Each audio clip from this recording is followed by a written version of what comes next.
The call came just 1 hour before our interview. Why'd you guys cancel?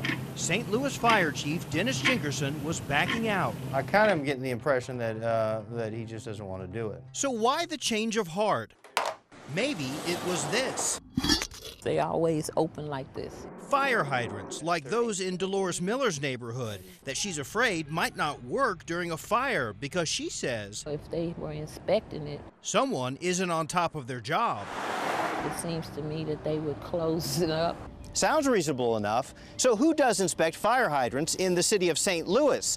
Fire Chief Jinkerson says that duty falls on his department, and he tells us that his firefighters inspect each one of these at least once a year. But when we asked for proof, there was a problem. He didn't have inspection records like these, showing each hydrant's condition during its checkout, or master reports like this, showing each hydrant's inspection history.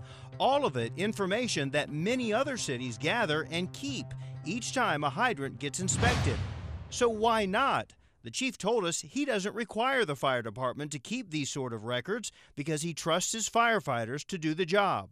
Does it make sense to you that the fire department would not keep paperwork? To me, it doesn't make sense personally. Expert Mark Voitsberger has 30 years experience in water utilities and advises communities across the country. He says these sort of inspection records help protect cities from potential lawsuits when a hydrant does fail. There should be a well-documented process in place.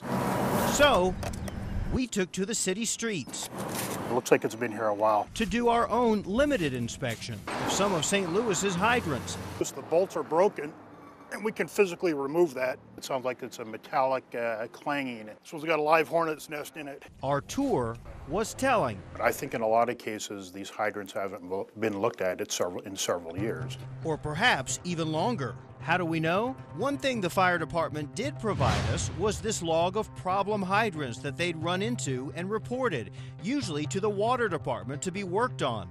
But we spotted something alarming. For hydrant after hydrant, the log showed that the water department never acknowledged whether a problem was fixed. The total? Nearly 2,000 problem hydrants. Condition? Unknown. Some of them reported a decade ago. That kind of news doesn't make this North St. Louis resident happy. It's a total hazard to all of us in the neighborhood. Or our expert. That's 10 years that some of these may be gone unattended or unrepaired, or at least undocumented. And something else that worries him. It's called a flow test, something done to hydrants to make certain they can pump enough water and will hold up during a blaze. I feel like the issue is with the water. Yeah, we have no pressure. Like the one at William Wyatt's house, where he believes hydrant problems led to the loss of his home. What do I do now to protect or take care of my family? But guess what? The St. Louis Fire Department says it does not flow test its fire hydrants. Never has. What would be a justification, if you can think of any, for not having to do those? You know, I honestly don't have an answer for that. So what is Fire Chief Jinkerson's answer? In an early off-camera meeting, Jinkerson told us the fire department doesn't flow test hydrants because he is satisfied with St. Louis's water volume. We also asked the head of the St. Louis Water Department for an on-camera interview, but Kurt Scobie declined, saying he did not trust that we would accurately and truthfully tell this story. He also pointed out that the city has 15,000 hydrants and that some of them are, quote, redundant. Mike Rush, 5 on Your Side, investigates.